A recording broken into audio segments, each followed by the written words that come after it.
Hi everyone, welcome back to Alice and the Giant Bookshelf. Today's video is my wrap up for the month of March.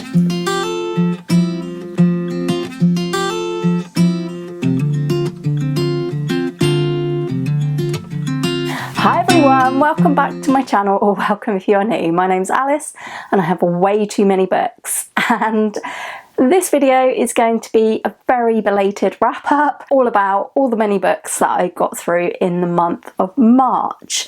Now I know it is already past mid-April. Unfortunately I've been ill for a week, and yeah, I had some videos that I'd filmed at the end of March, but yeah, just haven't really been up to much at all. So yes, finally here it is. It's the wrap up for March.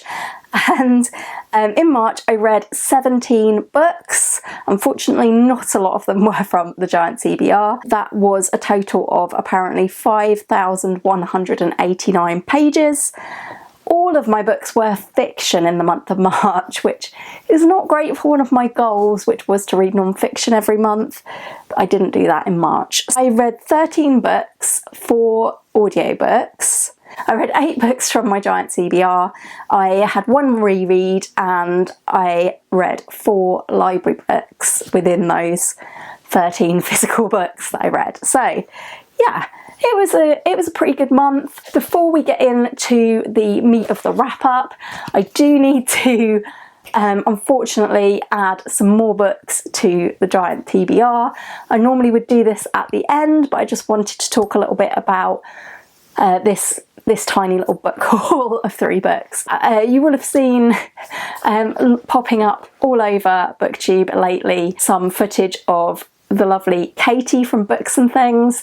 Had a book launch in London, and myself and several other booktubers all were lucky enough to be invited and went to Katie's wonderful book launch for her book The Secrets of Heartwood Hall. This is the main book that I am adding to the Giant TBR. I have actually now read it in April, so it's not going to stay on there for very long. Hopefully I'm going to insert some footage here of the day out in London, because I really was enjoying myself so much that I definitely didn't take enough footage for a longer vlog.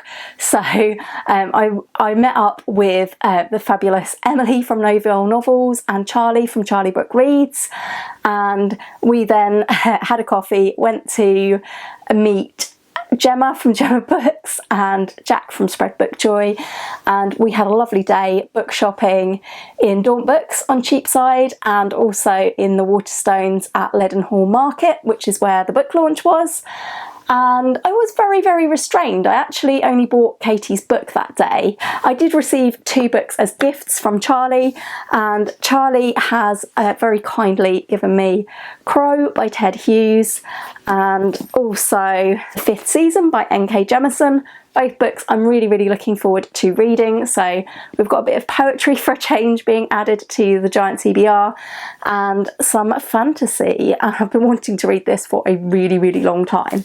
So those were the 3 books that I obtained in London. I had a lovely, lovely time at the book launch, met some other really wonderful booktubers as well. Just had such a fun time. Really, really happy to meet some people that I've been watching for some time, and I'll link all of the channels who I met up with in the description down below, and hopefully I will have shown you a little bit of footage and photographs here in this section of the video. That exciting event and book haul aside, let's crack on with the wrap up. In the 17 books that I read in March, there were 3 books which were all from the library that I read for the BookTube Prize. Those were All This Could Be Different by Sarah Thankam Matthews, Bliss Montage by Ling Ma, and Now Is Not the Time to Panic by Kevin Wilson. And I have actually since, but in April, obtained a copy of Now Is Not the Time to Panic by Kevin Wilson, because I found this for only £3 in Waterstones.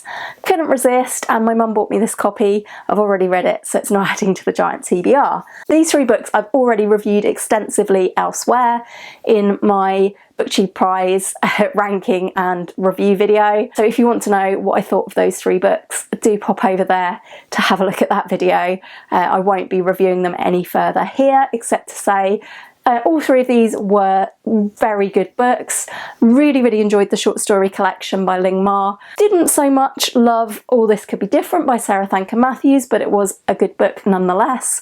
And Now Is Not the Time to Panic by Kevin Wilson I would probably rate in my favourites of the month. I did at the time give it 5 stars. It's not a book that has grown on me in the meantime, but I did really enjoy it. I just don't think it will be an all-time favourite. So it did make it to the favourites of the month. I also read 4 books, 2 audio and 2 physical, which were for the Women's Prize. Again, these were from the library largely, and I've already reviewed all 4 of those in my last video, which was a review of I'm a Fan by Sheena Patel, Fire Rush by Jacqueline Crooks, The Marriage Portrait by Maggie O'Farrell, which was from the giant TBR, and Demon Cophead by Barbara Kingsolver, which I borrowed from the library. So again, I've extensively reviewed those in another video, so I won't go into them here. Again, all very good books. Demon Cophead, definitely a favourite of the month. The other 3, I would rate all of those as very good. I also have already reviewed in their own individual videos The Red House Mystery by A.A. Milne, which I read for March Mystery Madness.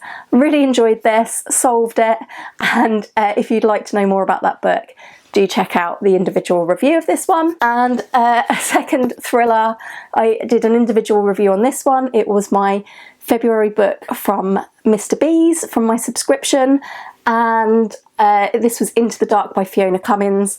Really brilliant book. Again, I've got a whole standalone review, so do go and check that out if you think this book might be up your street. That is 9 books that I have already reviewed elsewhere. So we do have 8 more to talk about today. I'm going to try to keep it brief-ish, but as I normally do, I'm going to talk about them from my least favourite to my most favourite at the end. So the first 2 I would classify as okay books. They were fine. They didn't really do anything special for me. They were okay. So my least favourite of the month was undoubtedly 3 Bedrooms, 1 Corpse by Charlaine Harris. This is in my big omnibus edition, which again, haven't got here. This was my least favourite of the Aurora Teagarden mysteries so far. Again, it was a reread. I'm rereading these for a lovely read-along hosted by Amy at BookTube with Amy and Ange from Ange's Book Chatter, and they are hosting Into the Library, where they are reading 1 Aurora Teagarden mystery by Charlaine Harris each month. Now, while I do like Charlaine Harris and I do like Aurora Teagarden to an extent, I didn't enjoy this one particularly. I thought it was the weakest of the 3 so far, and I'm really glad that the next book, The Julius House, is the last one that I'm rereading, and then from then on I will be reading the Aurora Teagarden mysteries for the first time. So far I can sort of see why I didn't continue on with the series, and never felt really the desire to pick up the second omnibus. In this one, Aurora is sort of dabbling with becoming a real estate agent like her mum, and while showing someone a house she finds a dead body, surprise surprise, and obviously sort of tries to solve this mystery and ends up getting into trouble at the end. I found Aurora made some really silly decisions in this one, which made me really question whether she was a character that I actually like. And again, I didn't like Aurora's love interests in this one either. So yeah, not doing too well on the Aurora Teagarden mysteries at the moment, but hopefully this series is going to pick up. Next up in my okay category, the only other book that I thought was okay this month was Last Act by Christopher Pike. This is much more of a mystery than Pike's other offerings, I would say. I think this is one of his earliest books for teenagers. I could be wrong, correct me in the comments if I am. But yeah, it reads like an earlier one. It takes quite a long time to get to the point. This is about Melanie, who's new in town, and she joins the school production in a lead role, and due to making a new friend, she ends up accused of murder. I won't say much more to spoiler it because it takes a very long time to get to that murder, and after that it's very sort of murder mystery-ish. There's a detective, there's obviously Melanie trying to clear her name. It was enjoyable enough while I was reading it, but it doesn't really do anything particularly special. It's not one of my favourite Christopher Pike books, but it was fun nonetheless. So moving on into my good category, 2 audiobooks that I listened to in the month of March. The first one I actually mostly listened to in February and carried it over into March. Finished it very, very early on in March, so I'm a bit hazy on the details, but that was Nightcrawling by Layla Motley. Nightcrawling first came to my attention on the long list for last year's Booktube Prize. And I sort of meant to read it at the time, but had put it off, and I'd got the audiobook of it, so I ended up reading it thinking that it would be on the Women's Prize for Fiction long list, but it wasn't. So I finished this just before the long list was announced, and I think that this is a very good book, an extremely accomplished debut. I had some issues with pacing, but I think that it's really, really well written, especially as a debut, and I think Layla Motley will likely go far, particularly will be interested to read what she comes up with next. However, I did find this to be a very bleak book. It certainly wasn't a book I could describe as one that I enjoyed. I found it really, really interesting. I felt for the characters, but it was really, really bleak. I do like reading books that are bleak. However, I like books to have like that glimmer of hope as well. And I really feel that this is not a very hopeful book, unfortunately. I understand why, because of all the content. Definitely do check content warnings before reading it. It's a very, very hard-hitting, sad book. So I found this a very difficult listen, but I still think it's a very good book. So next up, an audiobook I enjoyed a lot more, but it was ridiculous, and that was my first Grady Hendrix, and it was How to Sell a Haunted House, which is Grady Hendrix's latest horror novel. This is a horror set around a house, as the title suggests, and it is the house of Louise and Mark's parents. And Louise and Mark don't really get on. They're grown up, but they don't really get on at all. They're brother and sister, and they unexpectedly inherit their mother and father's house when their mum and dad are tragically killed in a car accident at the start of the book. And they rapidly realise that the house has a very big haunting problem, and it's all to do with Mark and Louise's mum's puppet collection. So there are some very scary moments in this, but they are also ridiculous as well as scary. It was quite a fun book to listen to. I didn't particularly love the characters. Louise and Mark were both dislikable in their ways. I think that was part of the point. But I liked the way they came together to try and solve this problem. But I would say at least half of the book is spent on them arguing. It was fun horror. It was gross in places. It was like really, really in places. And yeah, I think that's probably what people like Grady Hendrix for. And I had a really, really good time with this audiobook. Next, a book that I read physically, and again this was a book that I had carried on from February into March, and that was The Three Musketeers by Alexandre Dumas. My translation was by Richard Pevier, and this was a group read with a lovely group got together by the wonderful Beki from Teacup the Storyteller. If you haven't checked out Beki's channel, it is just lovely. It cheers me up every time I watch it. Highly, highly recommend checking out Beki's channel, and it will be linked in the description down below. And this is Beki's long-time favourite book of all time. She talks about it in nearly every video. So she got together a group of us to do a read-along. And I really, really enjoyed reading this with the group.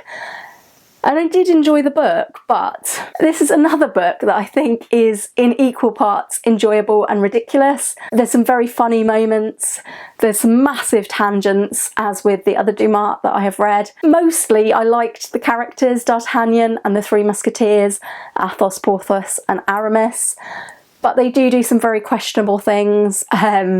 They're not likeable all of the time, I would say. But yeah, I think that is definitely a product of the time that's being written about. For the most part, I really did enjoy reading this book, but I didn't like the ending. So yeah, I mean, that's probably just me, because this is a very, very popular classic for a reason, but I didn't like the ending. I felt like there was a lot of build up towards this ending that I thought was going to happen, and it didn't, and I was really, really sad. I thought the ending was sad and a bit depressing, and yeah, I was disappointed by it.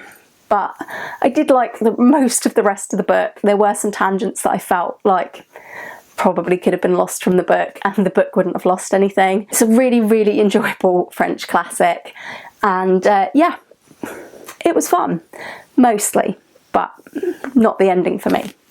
So there we go.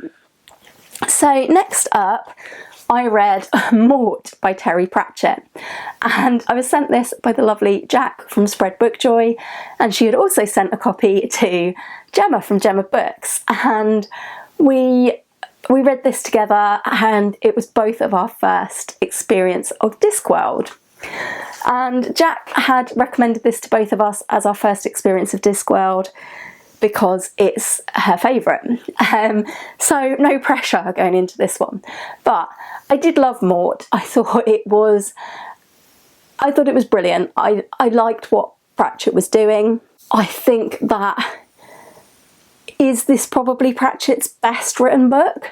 I don't know, because I haven't read other books, but I should imagine that he honed his writing over the years of writing more Discworld books, and that subsequent books might be better in terms of like what he's doing. But this book was so much fun. It was really, really funny. We follow Death, and we follow his apprentice Mort, and the chaos that they get into. I think some of the weaker things in this were definitely some of the sort of plot devices didn't quite 100% work. I felt like there were elements of this where the story finished too abruptly or that sort of thing, but oh, there were so many funny moments. I absolutely loved Death. Death is having a bit of a crisis, and he just, like, Death's comments on the human condition and life in general are just brilliant in this. There's a hilarious scene in a pub where he's trying every single drink, and it was so, so funny. If you haven't read the Discworld series, this is a great gateway to it. I learned from this, I think, that Discworld, which I was really expecting to be full on fantasy, and obviously it is because it's about death, and there's lots of magic, but I feel like Discworld is more a commentary on our world and things that Terry Pratchett was talking about were social commentary that was obviously relevant in the 80s when this was written, and is still relevant now, sadly. So yeah, I think it's great. I definitely want to read the rest of the death sequence, and hopefully I'm going to be doing that with Gemma. And I would also like to try some of the other sequences in Discworld. So yeah, a really positive first experience of Discworld, and what it lacked in maybe some subtlety and nuance, it more than made up for with the humour. So a great start for Discworld. My next book was supposed to be for middle grade March, but it really didn't turn out to be middle grade. These are definitely stories for younger children, but I really enjoyed the sentimentality, the nostalgia of this book, and it's the Teddy Robinson storybook by Joan G. Robinson. Now, I read lots of Teddy Robinson stories as a child.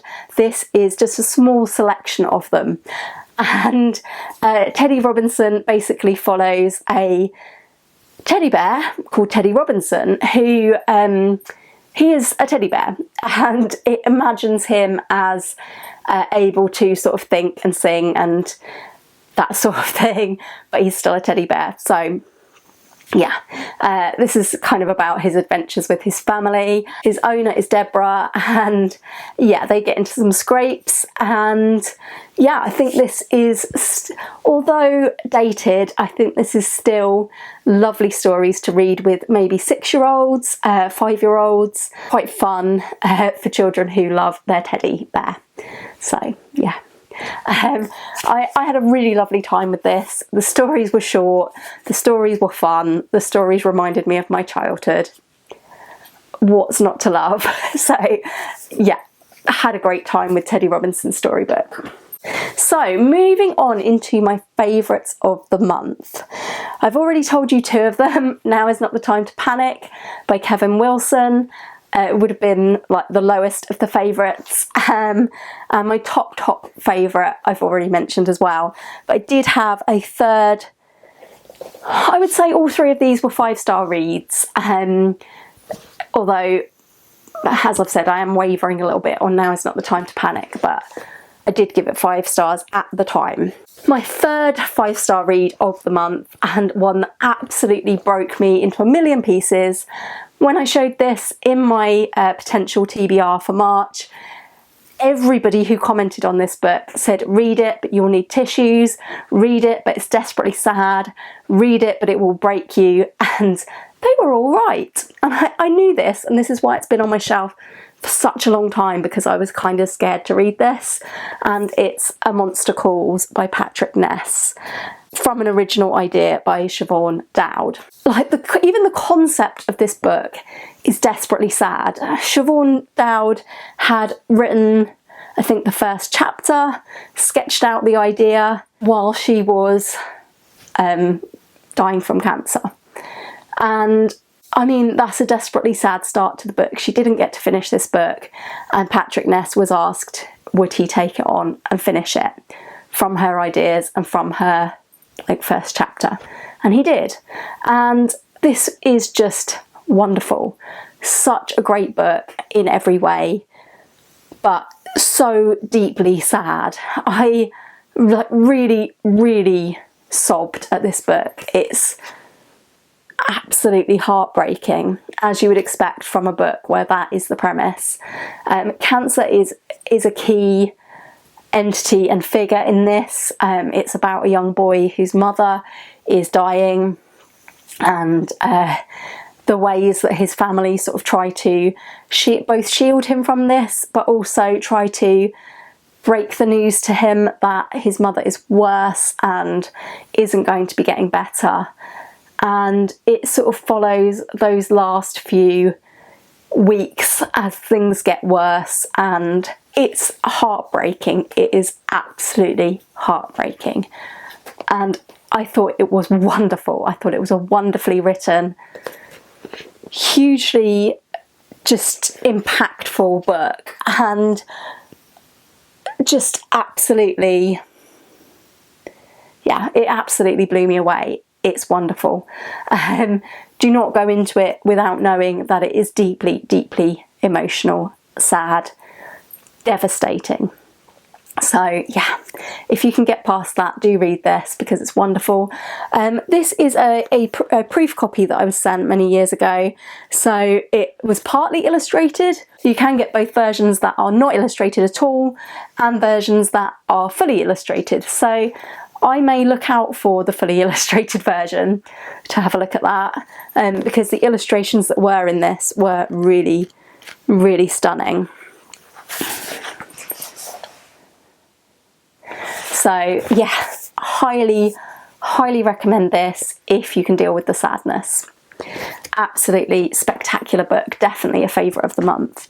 And of course my other favourite of the month was Demon Copperhead. Again, a pretty devastating book, but I absolutely loved it, and I've reviewed that in full in my Women's Prize for Reviews video. So I've done things in a bit of a strange order today, but I did just want to say that I carried on 4 books into April from March. Killer Come Back to Me by Ray Bradbury. I started this for March Mystery Madness. It is short stories. Ray Bradbury's collected crime short stories. So I'm really enjoying this, but I've only read, I think, 4 short stories so far. So I'll be continuing this throughout April. I also carried on Our Wives Under the Sea by Julia Armfield. I have now finished this. I'll talk about that in the April wrap up. I also continued The Secrets of Hartwood Hall. I started reading this on my trip to London where I obtained the book. Finished it very, very recently, and I will review it in my wrap up at the end of April. And I also carried on the audiobook of Stoneblind by Natalie Haynes. I have now also finished that. But yeah, those were the books I was continuing into April, and more on all of those at a later time. So all we have left to talk about is the giant TBR numbers. And yeah, if you've seen my book haul video from my trip to Bath and Bristol, and you've just seen 3 more books that I obtained at the end of March, you'll know that it was probably not a happy month for the giant TBR. I mean, happy in terms of new arrivals, but not so happy in terms of reducing the giant TBR. So at the end of February, the giant TBR number was sitting at 167 books. Now, I received a crime subscription book like I do every month, which was City on Fire this month, and that took me up to 168.